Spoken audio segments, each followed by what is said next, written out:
तो दोस्तों, मैं आपकी होस्ट डॉक्टर सीमा तिवारी एक बार फिर आपके लिए लेके आ गई हूं एक बहुत ही महत्वपूर्ण वीडियो।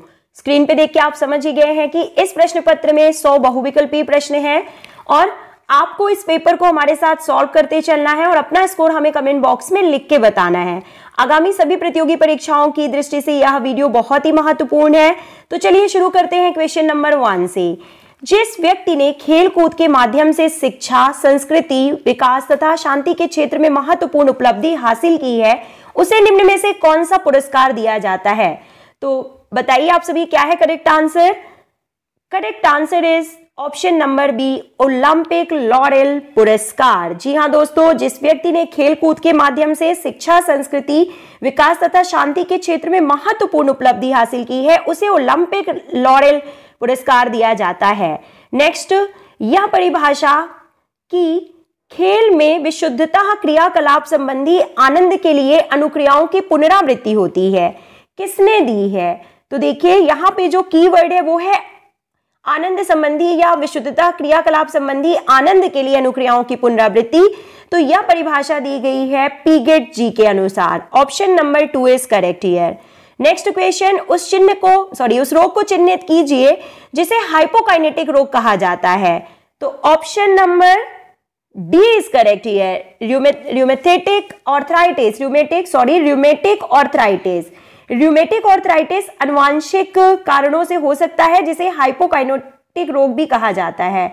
एक बात और आपको बता देते हैं कि वर्ल्ड आर्थराइटिस डे 12 अक्टूबर को मनाया जाता है। तो दोस्तों, ये मोस्ट इंपॉर्टेंट क्वेश्चन है, कई बार परीक्षाओं में पूछा जा चुका है। नेक्स्ट, उस मांसपेशी प्रोटीन को पहचानिए जो कि थिक फिलामेंट का हिस्सा नहीं है। Option number C is correct here. Tropomyosin जो है वो थिक फिलामेंट का हिस्सा नहीं है। देखिए, दो तरह के फिलामेंट पाए जाते हैं मसल्स फाइबर्स में, thin filament and thick filament. तो जो थिन फिलामेंट होते हैं उनमें एक्टिन प्रोटीन मुख्यतः पाई जाती है, और इस क्वेश्चन में बात की गई है कि थिक फिलामेंट में कौन सी प्रोटीन पाई जाती है, वो हम आपको पहले बता देते हैं। तो मेनली मायोसिन, उसके साथ साथ सी प्रोटीन एवं एम प्रोटीन थिक फिलामेंट में पाए जाते हैं, और जो प्रश्न में बात की गई है कि ट्रोपोमायोसिन थिक फिलामेंट में नहीं पाया जाता।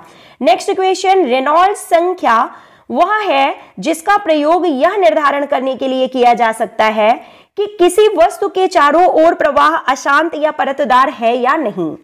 तो इस केस में यदि U प्रक्षेपक की चाल है, D गोले का व्यास है और V माध्यम की श्यानता है, तो रेनॉल्ड्स संख्या की गणना के लिए कौन सा सूत्र अप्लाई किया जाएगा? तो देखिए क्या होगा यहाँ पे correct answer. Option number B यहाँ पे सही होगा। Reynold number RE is equal to VD upon U, ये यहाँ पे सही होगा कैलकुलेशन करने के लिए। U आपको पता ही है प्रक्षेपक की चाल, D आपको पता ही है गोले का व्यास, और V का मतलब है माध्यम की श्यानता। तो ये सही फॉर्मूला है। नेक्स्ट क्वेश्चन, दो बल जो मात्रा में समतुल्य हैं, परिभ्रमण की धुरी से किसी दूरी पर विरोधी दिशाओं में कार्य करते हैं और बिना किसी स्थानांतरण के परिभ्रमण उत्पन्न करते हैं, उनको क्या कहा जाता है? तो option number 2 is correct here, बल युग्मन के नाम से इसे जाना जाता है। Now let's move to next question and it is asking कि नकारात्मक त्वरित अधिगम वक्र को यह भी कहा जाता है। तो देखिए क्या है करेक्ट आंसर। ऑप्शन नंबर 1, उत्तल वक्र। नकारात्मक त्वरित अधिगम वक्र को उत्तल वक्र भी कहा जाता है, और सकारात्मक त्वरित अधिगम वक्र को अवतल वक्र के नाम से जाना जाता है। नेक्स्ट क्वेश्चन, प्रत्यक्ष ज्ञानात्मक शारीरिक क्रियात्मक सक्रियण में क्षण क्षण परिवर्तनों को क्या कहा जाता है? और इन्हें जाना जाता है कायिक स्थिति दुश्चिंता के नाम से। नेक्स्ट क्वेश्चन, शारीरिक शिक्षा में अध्यापन और अधिगम की पारिस्थितिकी डैश समझने में सहायता करता है, और क्या सहायता करता है? देखिए option number D is correct here, पर्यवेक्षण विधि।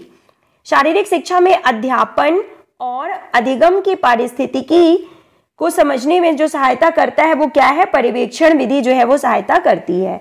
नेक्स्ट, सभी रोग प्रतिकारक की बात यहाँ पे की गई है, एंटीबायोटिक्स की बात की जा रही है। तो किससे निर्मित यौगिक होते हैं? तो क्या होते हैं एक प्रकार के? देखिए एंटीबायोटिक्स पॉलीपेप्टाइड चेन होते हैं। Option number 1 is correct here. अभ्यास से 1 घंटा पहले उपभोग की जाने वाली कार्बोहाइड्रेट की मात्रा कितनी होती है? तो option number 1 is correct here. शरीर के प्रति किलो वजन पर 1 ग्राम कार्बोहाइड्रेट। अभ्यास के 1 घंटे पहले उपयोग की जाने वाली कार्बोहाइड्रेट की मात्रा शरीर के प्रति किलो वजन पर 1 ग्राम carbohydrate is correct answer. Question number 12, जब कोई प्रशिक्षु किसी संचलन का बार बार अभ्यास करता है, प्रशिक्षु का मतलब जो ट्रेनिंग ले रहा है, और कोच निरंतर पर्यवेक्षण करता है, सहायता करता है और त्रुटि सुधार करता है, तो इस विधि को क्या कहा जाता है? और इस विधि को जाना जाता है सहयोग विधि के नाम से। नेक्स्ट क्वेश्चन इज आस्किंग, खेल कूद प्रशिक्षण की कौन सी विशेषता वैज्ञानिक अवलोकन, प्रयोग, विश्लेषण और संश्लेषण की प्रक्रिया को निर्दिष्ट करता है? Option number 3 is correct here, पूर्णता की प्रक्रिया is correct answer. Next question is asking that गुणात्मक शोध अध्ययनों में सामान्यतः प्राकल्पना, और क्या है सही आंसर? देखिए ऑप्शन नंबर 2, बहुधा सृजित किए जाते हैं क्योंकि आंकड़ों का संग्रहण, व्याख्या और विश्लेषण किया जाता है। नेक्स्ट क्वेश्चन, गुणात्मक शोध में प्रयुक्त एक प्रकार का प्रतिचयन जिसमें उन मामलों का चयन शामिल होता है जो शोधकर्ता की आशाओं और सामान्यीकरण की पुष्टि नहीं करते हैं, उन्हें क्या कहा जाता है? तो option number 2 is correct here, इन्हें नकारात्मक मामला प्रतिचयन कहते हैं। क्यों? क्योंकि इसमें लिखा हुआ है कि जो शोधकर्ता की आशाओं और सामान्यीकरण की पुष्टि नहीं करते, तो इन मामलों के चयन को क्या कहा जाता है? नकारात्मक मामला प्रतिचयन कहते हैं। कौन सा मूल्यांकन सभी छात्रों के बीच सीखने के उच्च स्तरों को बढ़ावा देता है तथा उन क्षेत्रों को इंगित करता है जहां और विकास तथा सीखने की आवश्यकता है? Option number 1 is correct here, रचनात्मक मूल्यांकन।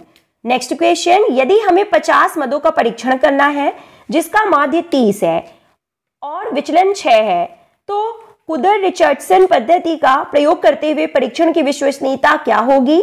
तो option number C is correct here, 0.68 is correct answer.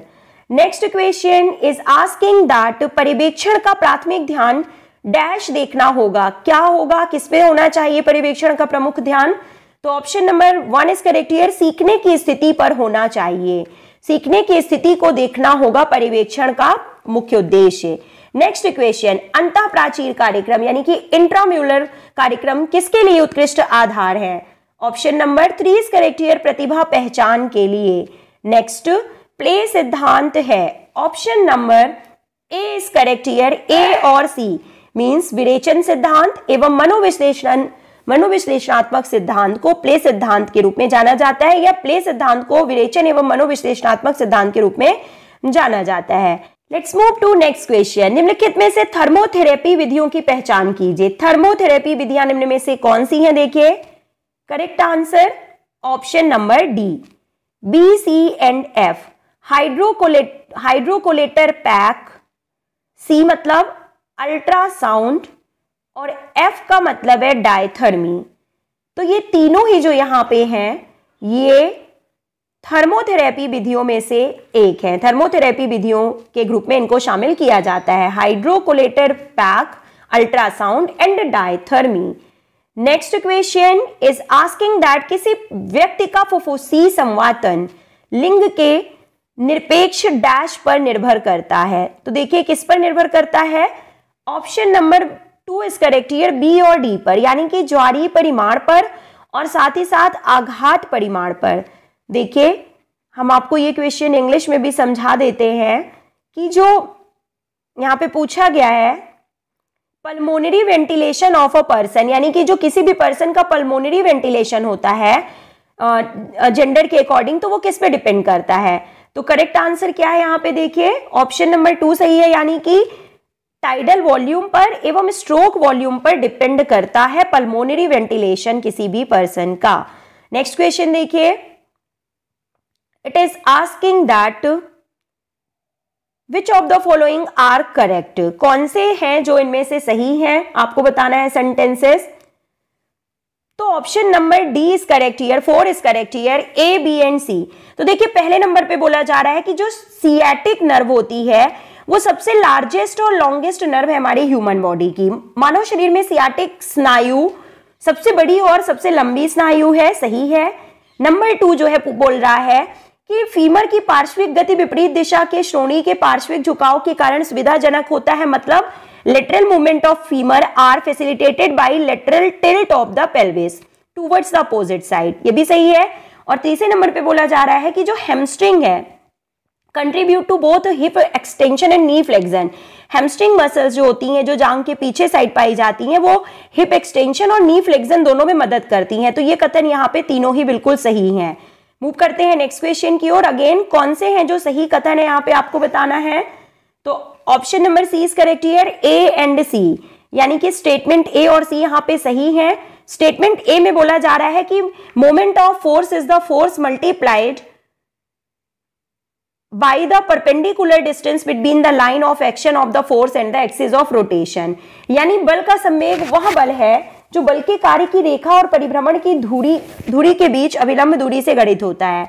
और सी नंबर स्टेटमेंट कह रहा है कि the radial tuberosity and capitulum of the humerus increases the mechanical advantages.